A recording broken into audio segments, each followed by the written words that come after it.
فرمایا کہ کنتو نہیتکم عن زیارت القبور فزوروہا، میں تمہیں قبروں پر جانے سے روکا کرتا تھا۔ ایک زمانہ تھا حضور نے منع کیا کیونکہ اس وقت مشرکین کی قبریں تھیں۔ پھر اس کے بعد جب جنت البقیع بنی اور اس طرح مختلف جگہوں پہ مسلمانوں کی قبریں بنی تو پھر حکم دے دیا، کیوں؟ لِأَنَّهَا تُذَكِّرُ الْآخِرَةَ، اس لیے قبریں آخرت کی یاد دلاتی۔ تو قبروں کی زیارت بالاتفاق جائز ہے، لیکن اس کے اندر یہ فرق کر دیا کہ یہ مردوں کے لیے جائز ہے، عورتوں کے لیے حضور علیہ الصلوۃ والسلام کی قبر انور کی حاضری حضور کی شفاعت کا سبب و ذریعہ۔ اس کے علاوہ حضور علیہ السلام کا فرمان ہے لعن رسول اللہ زوارات القبور، قبروں پر جانے والی عورتوں پہ رسول اللہ نے لعنت کی ہے۔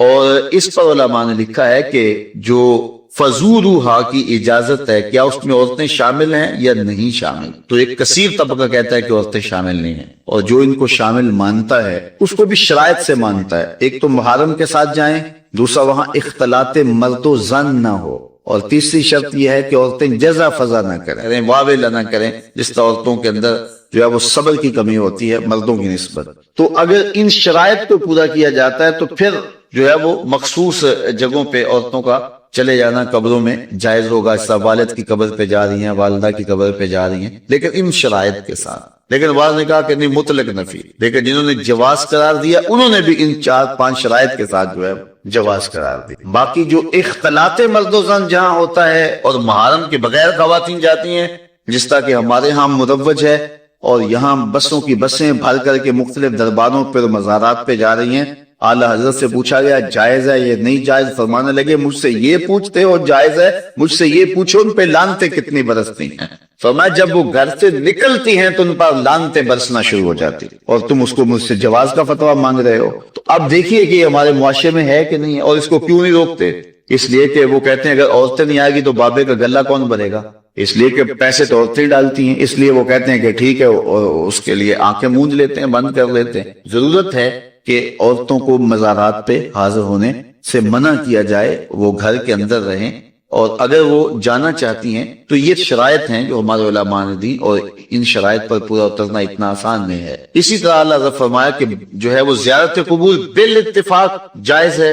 عورتوں کی جو بات ہے وہ آپ نے بیان فرما دی۔ دوسری بات فرمائی سجدہ قبور اور طواف قبور بالاتفاق حرام ہے، اس میں کوئی دوسری رائے نہیں ہے۔ قبروں کو سجدہ کرنا اور قبروں کا طواف کرنا بالاتفاق حرام ہے، اس میں کسی کا کوئی اختلافی نوٹ نہیں ہے کسی بھی عالم کا۔ اور تیسری چیز فرمایا کہ بوسہ قبور اس میں اختلاف ہے، مختلف ہی ہے، لیکن احوط یہ ہے، احتیاط اسی میں ہے کہ نہ دیا جائے۔ یعنی قبروں کے بوسے کے بارے میں کچھ علماء قائل ہیں، کچھ علماء نہیں قائل، لیکن اعلیٰ حضرت فرماتے ہیں کہ دور موجود میں یہ ہے کہ احتیاط اسی میں ہے کہ بوسہ قبور نہ دیا جائے۔ لیکن فرمایا کہ اس کے باوجود بھی کچھ لوگوں کی خاص کیفیت ہوتی ہے، تو وہ مناسب حال ہوتا ہے تو فتویٰ اس حال کے مطابق ہوگا۔ اور اس کی دلیل جنہوں نے قبروں کو چومنے کی دلیل لی ہے انہوں نے حضرت ابو ایوب انصاری، حضرت بلال بن رباح رضی اللہ تعالیٰ عنہ کا عمل لیا ہے۔ حضرت ابو ایوب انصاری حضور کے روضے پہ، حضور کی قبر پہ ایسے بازو پھیلا کے جو ہے وہ بوسے کر رہے تھے کہ مروان آیا تو اس نے دیکھا اور اس نے پوچھا کون ہے، اور اس کے لہجے میں کڑک تھی اور انداز یہ تھا کہ یہ کیا کر رہے ہو۔ تو جو شخص اس طرح قبر پہ لیٹا ہوا تھا اس نے سر اٹھایا، فائزہ ہوا شیخ ابو ایوب انصاری۔ تو سر اٹھانے والے حضرت ابو ایوب انصاری صحابی رسول تھے، تو مروان کی آنکھوں میں آنکھیں ڈال کے کہنے لگے میں کسی پتھر کو نہیں پوج رہا، اپنے آقا کی قبر کو چوم رہا ہوں۔ تو یہ دلیل انہوں نے لی ہے، لیکن یہ دلیل اس صورت میں بن رہی ہے کہ یہ ان کی خاص کیفیت تھی۔ تو اگر باپ کی قبر پہ، ماں کی قبر پہ بندہ جاتا ہے اور اس طرح بے خودی کی کیفیت ہو جاتی ہے تو وہاں اگر چوم لے تو حرج نہیں ہوگا، لیکن عمومی طور پہ اعلیٰ حضرت نے جو موقف دیا ہے کہ وہ مزارات پہ جائیں تو احوط یہ ہے کہ بوسہ نہ دیا جائے، کیونکہ بوسہ دینے کے لیے آپ کو نیچے جھکنا پڑے گا، اور آپ بوسہ دے رہے ہوں گے تو کسی کو یہ گمان ہو سکتا ہے کہ یہ سجدہ کر رہا ہے۔ کیا تعلق ہے؟ بہت سارے لوگ ہیں جن کو آج میں پہلی مرتبہ دیکھ رہا ہوں، اور بہت سارے لوگ ہیں جنہوں نے مجھے پہلی مرتبہ دیکھا ہوگا، لیکن میں اندر آ رہا تھا تو لوگ گر گر کے ملنے کی کوشش کر رہے تھے، تو میں اگر سوچوں تو میری حیثیت اور اوقات کیا ہے، اور پھر میں سوچ کے اس نتیجے پہ پہنچوں گا کہ یہ محبت میرے سے نہیں ہے، میرے لبوں پہ جس کا نام ہے یہ اس کی محبت۔ ہمارے استاد ایک شعر جھوم کے پڑھا کرتے تھے، ہمارے استاد ایک شعر جھوم کے پڑھا کرتے تھے، محمد کی وساطت سے محبت تیری میری ہے، محمد کی وساطت سے محبت تیری میری ہے، محبت اصل ہے ان کی، نہ تیری ہے نہ میری۔ تو یہ ان کا پیار ہے، یہ ان کی محبت ہے جس نے ہمیں جوڑا ہوا ہے۔ کوئی کہاں سے رنگ و نسل اور جو ہے وہ برادری، رشتہ و پیوند، یہ ثانوی حیثیتیں ہیں، لیکن حضور کے نام سے ہم ایک قوم بنتے ہیں اور باہم جڑتے ہیں، اور ہماری حقیقی شناخت بھی یہی ہے۔ کسی بھی خطے کا رہنے والا ہو، کوئی بھی زبان بولنے والا ہو، رنگ و نسل اس کا کوئی بھی ہو، لیکن حضور کے نام سے انسانیت جڑتی ہے اور ایک مرکز پہ جمع ہوتی ہے۔ اس لیے ہم دعوت دیتے ہیں پوری دنیا کو۔ 70 72 73 کتنے گروہ اور فرقے بن گئے، اور ملت اسلامیہ اور امت بکھر کے ٹکڑوں میں بٹ گئی۔ کوئی ہے فارمولا جو اس امت کو پھر جوڑ دے؟ وہ ایک ہی ہے، وہ نام محمد ہے۔ قوت عشق سے ہر پست کو بالا کر دے، دہر میں اسم محمد سے اجالا کر دے۔ تو حضور کے نام پہ اگر لوگ جمع ہوں تو یہ وحدت کی علامت ہے۔ تو وہ ذات گرامی، وہ ذات ستودہ صفات اس انسانیت کو جوڑنے کی ضمانت فراہم کرتی ہے۔ اس لیے ہمیں حضور کے ساتھ محبت کا درس دینا ہے، حضور کے ساتھ محبت کا سبق دینا ہے۔ اور پھر جس سے ہم محبت کرتے ہیں وہ ایسی محبت نہیں ہے کہ جس کو ہم چھپا کے کریں۔ لوگ محبت کرتے ہیں تو محبوب کا نام نہیں بتاتے ہیں نا، چھپا کے کرتے ہیں، لیکن یہ ایسی محبت ہے، وہ اعلیٰ حضرت نے کہا کہ جس کا حسن اللہ کو بھی بھا گیا، جس کا حسن اللہ کو بھی بھا گیا، ایسے پیارے سے محبت کیجئے۔ یہ پیار دیکھیے، معیار دیکھیے۔ اعظم چشتی اللہ اس کی قبر پہ کروڑوں رحمت نازل کرے، اس نے تو قلم توڑ دیا، اپنا معیار زمانے سے جدا رکھتے ہیں، ہم تو محبوب بھی محبوب خدا رکھتے۔ کوئی گلیوں میں گھومنے والا آوارہ شخص ہمارا محبوب کوئی تھوڑا ہے کہ ہمیں شرمندگی ہو؟ ہمارا محبوب وہ ہے جو عرشوں پہ گھومتا ہے، اپنا معیار زمانے سے جدا رکھتے ہیں، ہم تو محبوب بھی محبوب خدا رکھتے ہیں۔ تو جب ان سے محبت کا رشتہ و پیوند ہے، جب ربط قائم ہے ان سے الفت کا، تو پھر اس کے تقاضے بھی ہم کو نبھانا ہوں گے۔ کوئی جس سے پیار کرتا ہے تو کثرت سے اس کا ذکر کرتا ہے، اور کثرت ذکر محبت کا تقاضا ہے۔ محبت جس سے ہو جائے تو پھر بار بار اس کا تذکرہ کرنے کو جی چاہتا ہے، اس کی باتیں سہانی لگتی ہیں، اس کے تذکرے اچھے لگتے ہیں، اس کی کوئی تعریف اور مدح میں لب کھولے تو وہ لب چومنے کو جی چاہتا ہے۔ یہ محبت کا تقاضا ہے۔ محبت کا تقاضا یہ ہے کہ بندہ جس سے محبت کرتا ہے اس کی محبت میں بہرا بھی ہوتا ہے اور اس کی محبت میں اندھا بھی ہوتا ہے۔ یومی و یسم کے لفظ آئے، مطلب کیا کہ نہ اس کا کوئی عیب دیکھ سکتا ہے اور نہ اس کا کوئی عیب سن سکتا ہے۔ یہ میں اس محبوب کی بات کر رہا ہوں جس میں عیب ہو بھی تو وہ نہیں دیکھ پاتا، عیب ہو بھی لیکن وہ نہیں سن پاتا۔ لیکن جہاں پیوند محبت کا ہمارا ہے، جہاں رشتہ الفت ہمارا ہے، وہاں عیب کیا، عیب کا گمان بھی نہیں۔ سبحان اللہ۔ خلقت مبرأ من کل عیب، وہاں عیب کا نشان بھی نہیں ہے۔ وہ کمال حسن حضور ہے کہ گمان نقص جہاں نہیں، یہی پھول خار سے دور ہے، یہی شمع ہے کہ دھواں نہیں۔ ہر پھول کے ساتھ کانٹا ضرور ہوتا ہے، ہر شمع کے ساتھ جو ہے وہ دھواں ضرور ہوتا ہے، لیکن حسن رسول وہ پھول ہے جس کے ساتھ کانٹا نہیں، وہ شمع ہے جس کے ساتھ دھواں نہیں۔ تو یہ وہ محبت ہے، یہ وہ محبت ہے، یہ وہ الفت ہے، اور یہ وہ پیار ہے کہ جہاں عیب کا نام و نشان بھی نہیں، اور جہاں محبت ہو وہاں عیب ہو بھی تو نظر نہیں آتا۔ رومی علیہ الرحمہ نے اس کو بھی ایک خوبصورت تمثیل سے بیان کیا۔ گفت لیلا را خلیفہ کاں توئیں، کس تو مجلوں شد پریشان و غوی۔ بادشاہ وقت نے لیلا کو دربار میں ایک دن بلا لیا اور کہا کہ تیرے حسن کا بڑا شہرہ ہے، تو نے ایک شہزادے کو حواس باختہ کر کے رکھ دیا، کون سا جادو ہے تیری نگاہوں میں؟ مجھے تو تیرے سے زیادہ اپنی لونڈیاں ہنسی نظر آتی، لیکن تو کیا کمال ہے، کرشمہ کیا ہے، بتا تو صحیح۔ از دیگر خوباں تو افزون ایستی، باقی عورتوں سے کوئی تو انوکھی تو ہے نہیں، لیکن ایک شہزادہ ہوش گوا بیٹا، کیا کمال اور کرشمہ ہے تیری نگاہوں میں۔ تو لیلا نے جو جواب دیا رومی علیہ الرحمہ نے 2 لفظوں میں بیان کی، گفت خامش چوں تو مجنون ایستی۔ بات قاتل، وقت کاٹ دینے والی تلوار ہے، وقت کو تم کاٹو نہیں تو وقت تمہیں کاٹ دے گا، یا تم وقت پہ حاوی ہو جاؤ اور تمہاری مرضی سے گزرے وقت، تمہاری دسترس میں ہو وقت، اور یا پھر وقت تمہیں گزار دے۔ ایک ان دونوں میں سے ایک چیز ہو۔ اللہ کا شکر ہے اس وقت ہم وقت کو گزار رہے ہیں، چونکہ ہم قرآن مجید کا درس سننے اور سنانے میں مصروف ہیں. اگر ہم یہاں نہ ہوتے، کہیں بیٹھ کے تاش کھیل رہے ہوتے، تو وقت کی رفتار اور گھڑی کی رفتار کیا اس سے مختلف ہوتی؟ وہ اسی رفتار سے چل رہی ہوتی، لیکن پھر وقت ہمیں گزار رہا ہو. لیکن اب وقت کو ہم گزار رہے ہیں. کہا ایک تو فقیروں کی اس بات نے مجھے بڑا نفع دیا اور میں وقت کو گزارا ہے، وقت نے مجھے نہیں گزارا.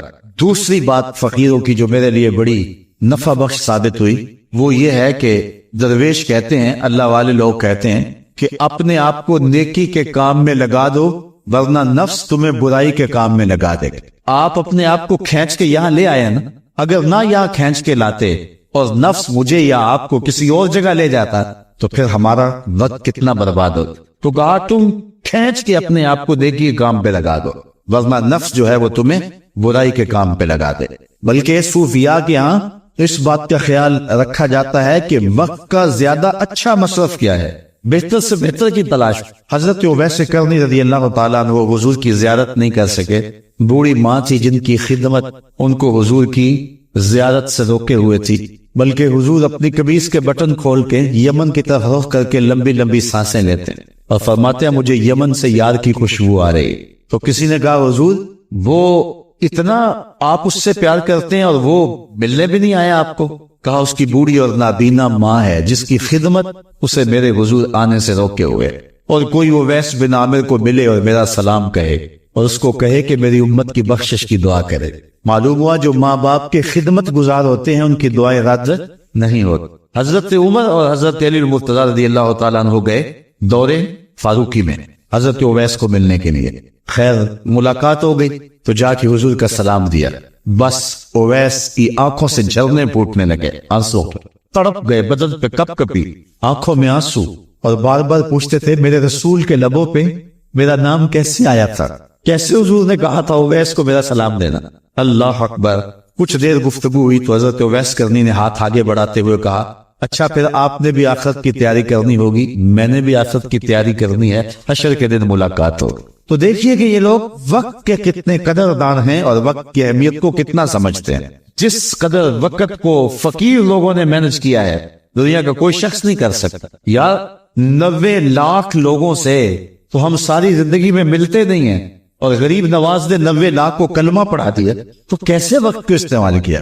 امام بخاری کو دیکھیں، امام غزالی کو دیکھیں، امام رازی کو دیکھیں، حضرت امام احمد بن حنبل کو دیکھیں، ان لوگوں کا کام دیکھیں.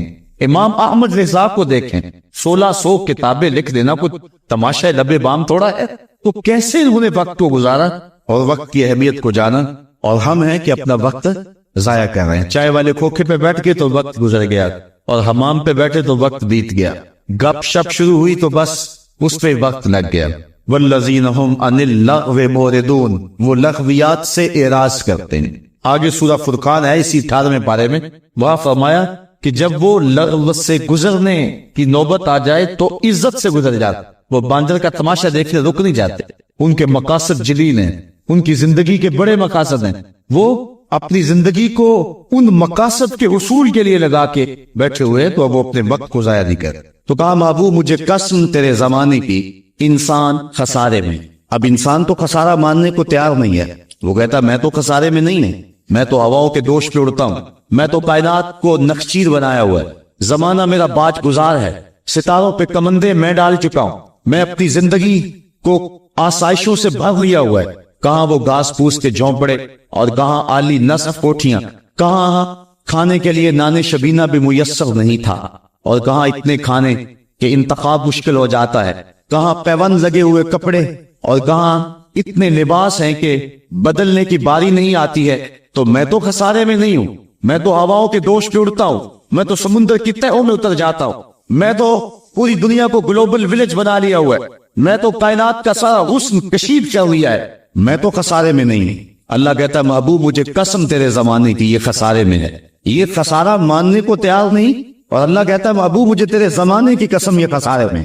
تو امام راضی فرماتے ہیں، آپ فرماتے ہیں جو خسارہ ہے یہ انسانیت کا ہے. اگر یہ ہواؤں کے دوش پہ اڑتا ہے تو یہ انسان کا کمال نہیں ہے، یہ تو چڑیا بھی اڑتی ہے، یہ تو مکھی بھی اڑتی ہے. اگر یہ پانی میں تیرتا ہے تو یہ تو مچھلی بھی تیرتی ہے. اگر اس نے آسائشیں اور سہولتیں اپنے لیے تلاش کی ہوئی ہیں تو وہ تو دوسری مخلوقات کو بھی حاصل ہے. تو انسان کا کسارہ ہے, انسان کا. یہ جو عروج جس کی ایک کہانی فنار ہے, یہ حیوانیت کا عروج ہے. اس کی انسانیت کہاں گئی؟ ہواؤں کے دوش پہ تو اڑتا ہے لیکن من کی دنیا سے تو نا آشنا ہے. یہ ستاروں پہ کمندے تو ڈال رہا ہے, ہمسائے کی تو خبر نہیں سے کو. یہ دنیا کے اوپر بڑا باخبر شخص ہے لیکن اس سے جو ہے وہ اپنے من کی خبر بھی نہیں ہے. ہمارا نرم رو قاصد پیام زندگی لایا, خبر دیتی تھی جن کو بجلیاں وہ بے خبر نکلے.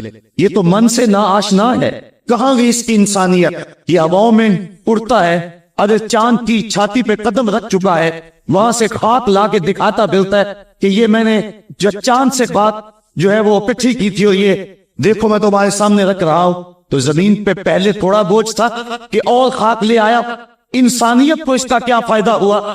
یہ انسانیت کا عروج نہیں ہے. انسان تو خسارے میں ہے, انسانیت تو ڈوب رہی ہے. گھر کی آگ بجھی تو کچھ سامان بچا تھا جلنے سے, سو وہ بھی ان کے ہاتھ لگا جو آگ بجھانے آئے تھے. اس کی انسانیت کہاں گئی؟ یہ بھائی ہو کے بھائی کا گلا نہیں کاٹا, کہاں گئی اس کی انسانیت؟ کہا محبوب مجھے قسم ہے تیرے زمانے کی, یہ خسارے میں ہے. اور قسم محبوب کے زمانے کی اس لیے فرمائی کہ محبوب کے زمانے میں انسان عروج پہ تھا, انسان نقطۂ کمال پہ تھا. اس دور کا انسان دیکھنا ہو تو ابو بکر و عمر کو دیکھو. تو کہا محبوب مجھے قسم تیرے زمانے کی, یہ انسان کا ظالم ہے. اگرچہ یہ ہواؤں کے دوش پہ اڑتا ہے لیکن اس کی انسانیت لٹ چکی ہے. اور اگر اس نے انسان دیکھنا ہے تو محبوب آئے تیرے دور میں. یہ تو بھائی بھائی کا گلا کاٹ رہے, خون سفید ہو گیا. ایکسیڈنٹ میں جو بچ جاتے ہیں وہ مرنے والوں کی گھڑیاں اتارتے ہیں. اس کی تو حالت انسانی جو ہے وہ برباد ہو چکی ہے. لیکن حسن دیکھنا ہے انسانیت کا تو آئے تیرے دور میں. جب ایک شخص زخموں سے چور تڑپ رہا ہے اور کہتا ہے آج ہائے مجھے پیاس لگی, ایک بندہ کہیں سے پانی کا پیالہ لیے اس کی پیاس بجھانے کے لیے آگے بڑھتا ہے اور اس کو پانی دیتا ہے, اور وہ بھی ہونٹوں تک لے آتا ہے کہ دوسری طرف سے آواز آتی ہے آج, تو یہ پیالہ اسی وقت پیچھے کر دیتا ہے اور کہتا ہے میرے بھائی کو شاید زیادہ پیاس لگی ہے, پہلے اسے دے دو مجھے بعد میں دینا. اور یہ جب اس کے پاس جاتا ہے اور وہ پانی پینے لگتا ہے تو تیسری جگہ سے آواز آتی ہے, یہ اسے پانی دیتا ہے تو چوتھی جگہ سے آواز آتی ہے, حتیٰ کہ 7 اشخاص کے پاس پانی لے کے جاتا ہے اور ہر ایک آگے ترجیح دیتا ہے. اور جب وہ 7ویں شخص کے پاس پہنچتا ہے تو پہلے کے کرانے کی آواز بڑھ جاتی ہے. یہ کہتا ہے پیچھے بھاگ میں نے اسے پانی دے, اور جب یہ پلٹ کے آتا ہے تو اس کی روح پرواز کر جاتی ہے. پھر دوسرے کے پاس جاتا ہے تو اس کی روح پرواز کر جاتی ہے.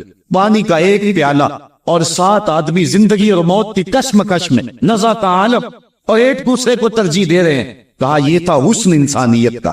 محبوب جو تیرے زمانے میں تھا مجھے قسم تیرے زمانے کی انسان کسارے میں ہے. اگر کسارے سے بچنا ہے تو دامن محمد کا تھامنا ہو. الا الذین آمنوا کا بیان اس پہ گواہی دے رہا ہے. تو یہ انسان کا کسارہ ہے, انسانیت کا کسارہ ہے. شیخ زادہ نے بیضاوی کے حاشیے میں ایک اور کسارے کا پہلو بیان کیا حضرت علی المرتضیٰ رضی اللہ تعالی عنہ سے.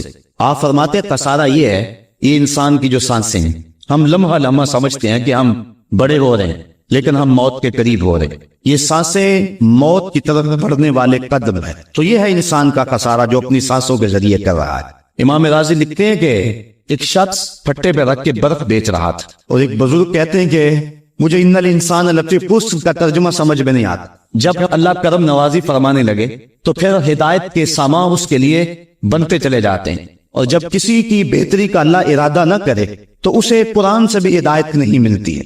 تو وہ کہتے ہیں میں گیا بازار میں, سمرقند کا بازار تھا, وہاں ایک آدمی پھٹے پہ رکھ کے برف بیچ رہا تھا اور آواز کیا لگا رہا تھا, توجہ چاہوں گا, کہہ رہا تھا ارحمو من یذوب راس مالہ, اور میرے پہ رحم کرو مجھ سے برف لے لو. اگر تم نے برف خریدنے میں دیر کر دی تو میں کمائی کیا کرنی ہے, جو میں نے پیسے لگائے ہیں وہ بھی میرے لٹ جائیں گے, میرا راس المال بھی برباد ہو جائے گا. کیونکہ برف ایسا سودا ہے کہ اگر گاہک وقت پہ نہ پہنچے تو نقصان ہو جاتا ہے. کوئی اور چیز ہے آج نہیں بکی تو کل بیچ لیں گے, کل نہیں تو پرسوں بیچ لیں گے, لیکن برف کا اگر گاہک وقت پہ نہ آیا تو کمائی کیا کرنی ہے, راس المال بھی لٹ جائے گا. تو وہ جانے والوں کو کہہ رہا تھا ارحمو من یذوب راس مالہ, اور میرے پہ رحم کرو مجھ سے برف لے لو, اگر تم نے دیر کر دی تو میرا اثاثہ بھی لٹ جائے گا, میرا راس المال بھی برباد ہو جائے گا. تو وہ بزرگ فرماتے جب اس نے یہ بات کہی تو مجھے ان الانسان لفی خسر کا ترجمہ سمجھ میں آ گیا. میں نے کہا کہ ہم بھی اپنے سانسوں کی برف کو پگھلا رہے ہیں, اور قطرہ قطرہ جس طرح برف پگھلتی ہے, سانس سانس کر کے زندگی پگھل رہی ہے. اگر جلدی جلدی ان سانسوں کے بدلے میں نیکیاں لے لیتے ہیں تو یہ زندگی بچ جائے گی، ورنہ یہ زندگی برف کی طرح پگھل رہی ہے۔ ان الانسان لفی خسر، انسان خسارے کا سودا کر رہا ہے، لمحہ لمحہ موت کے قریب ہو رہا ہے، یہ سمجھ رہا ہے میں بڑا ہو رہا ہوں کہ یہ چھوٹا ہو رہا ہے۔ جب گنتی الٹی شروع ہو جائے تو کام جلدی زیرو پر آ جاتا ہے، کسی کی 60 سے، کسی کی 70 سے، کسی کی 100 سے گنتی الٹی شروع ہے، اور لمحہ لمحہ ہم موت کی طرف بڑھ رہے ہیں۔ یہ انسانیت کا خسارہ ہے۔ ایک مفسر ہوا تبا تبائی ہے، تو ویسے ڈاماڈول، لیکن بات بڑی پتے کی لکھ گیا۔ وہ کہتا ہے خسارے کا ایک اور پہلو بھی ہے، اور اس میں میں آپ کی تھوڑی سی توجہ بھی چاہوں گا۔ وہ کہتا ہے خسارہ یہ ہے کہ اللہ نے ایک شے کو ایک حسن دیا ہے تو دوسرے حسن سے اسے محروم رکھا ہے، تو وہ شے کہتی ہے کہ میں خسارے میں۔ اس کی مثال وہ کہتا ہے یہ پھول ہیں، ان میں خوشبو ہے لیکن روشنی نہیں ہے، اندھیرے میں آپ ان سے چراغاں نہیں کر سکتے، تو پھول کہیں گے ہم خسارے میں، ہمارے میں خوشبو تو ہے لیکن روشنی نہیں۔ چاند میں روشنی ہے لیکن اس میں خوشبو نہیں ہے، تو چاند کہتا ہے میں خسارے میں، کہ میرے میں روشنی تو بڑی ہے، میرے دم سے کائنات میں اجالے تو پھیل جاتے لیکن خوشبو نہیں ہے، میں خسارے میں۔ ایک بچہ کہتا ہے میرے میں بچپنے کی معصومیت تو ہے لیکن جوانی کا پاکپن نہیں ہے، لہذا میں خسارے میں۔ ایک جوان کہتا ہے میرے میں جوانی کا حسن تو ہے لیکن بڑھاپے کا تجربہ نہیں، لہذا میں خسارے میں۔ اور ایک بوڑھا کہتا ہے کہ میرے میں بڑھاپے کا تجربہ تو ہے لیکن اب بچپنے کی وہ معصومیت کا، وہ کاغذ کی کشتی، وہ بارش کا پانی۔ اور اقبال کہتا ہے، آپ کے شعر اقبال میں آیا ہوں، وہ کہتا ہے کہ جنبش زنجیر در سے لطف آتا تھا مجھے، وہ کنڈی بھی ہلتی تھی تو اس سے بھی لطف آ جاتا تھا، آج تو نغمے بھی نہیں نہ بہلاتے، لیکن اس بچپن میں کنڈی کے ہلنے سے بھی لطف آ جاتا تھا تو غم بھول جایا کرتے تھے۔ وہ کیا کسی نے کہا تھا کہ اپنے جل جانے کبھی احساس نہیں تھا، جلتے ہوئے شعلوں کو چھیڑا کرتے تھے، اب تو ایک آنسو بھی رسوا کر جاتا ہے، بچپن میں جی بھر کے رویا کرتے تھے، اب تو وہ رونے کا حسن بھی نہیں نہ رہا۔ تو کہا کہ میرے پاس بڑھاپے کا تجربہ تو ہے لیکن بچپنے کی معصومیت نہیں ہے، لہٰذا میں خسارے میں ہوں۔ ایک شب زندہ دار کہتا ہے کہ میرے پاس سحری کے آنسو تو ہیں لیکن علم کا باقپن نہیں ہے، اور ایک عالم کہتا ہے کہ میرے پاس علم کے کمال تو ہیں لیکن تہجد کے سجدے نہیں ہیں، لہذا میں خسارے میں ہوں۔ بلبل کہتی ہے میرے لہجے میں تو حسن ہے لیکن میرے بازوؤں میں طاقت نہیں ہے، لہذا میں خسارے میں ہوں۔ شیر کہتا میرے بازوؤں میں تو طاقت ہے لیکن میرے پاس نہیں ہے کہ میں اڑ سکوں، لہذا میں خسارے میں ہوں۔ کوئل کہتی ہے میرے لہجے میں تو جادو ہے لیکن رنگ میرا کالا ہے، لہذا میں خسارے میں ہوں۔ مور کہتا ہے میرے پروں میں تو حسن ہے لیکن میرے پاؤں بدصورت ہیں، لہذا میں خسارے میں ہوں۔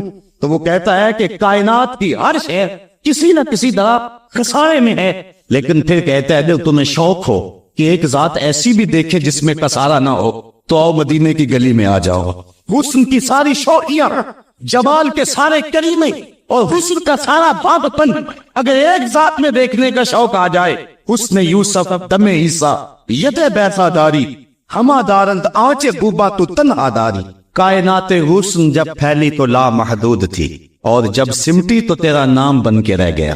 اگر یہ شوق ہو کہ کائنات کے سارے حسن ایک پیکر میں دیکھیں تو کہا اس کے لیے میں نے ایک محمد ہی بنا دیا، سارے حسن ایک پیکر میں آپ کو ملیں گے، سارے کمال اور سارے جمال اور سارے عروج اور ساری عزتیں اور سارے مراتب آپ کو ایک ذات میں جمع ملیں گے، اور محمد ہوتا ہی وہ ہے جو مجمع کمالات ہو۔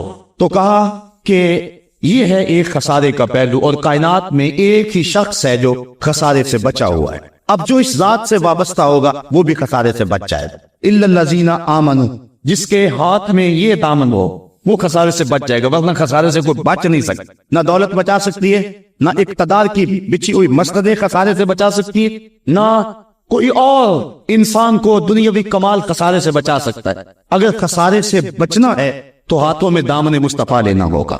وہ کبھی آپ نے دیکھا ہوگا، اب تو وہ دور بدل گیا ہے، وہ چکی ہوتی تھی جس میں وہ گندم پیستے ہیں، مختلف چیزیں، تو اس کے دو پتھر ہوتے ہیں، ایک نیچے والا ساکن، اوپر والا متحرک، تو درمیان میں اس کے کلی ہوتی ہے جس کے ارد گرد اس کو گھماتے ہیں، تو وہ جو دانے ہیں وہ درمیان خالی جگہ میں ڈالتے ہیں، اس کو گالا کہتے ہیں، اس میں ڈالتے ہیں اور پھر اس چکی کو گھماتے ہیں، تو جو دانے اس مرکز سے اس کلی سے ہٹ جاتے ہیں وہ پس جاتے ہیں، اور جو اس کلی سے لگ کے رہتے ہیں وہ بچ جاتے ہیں۔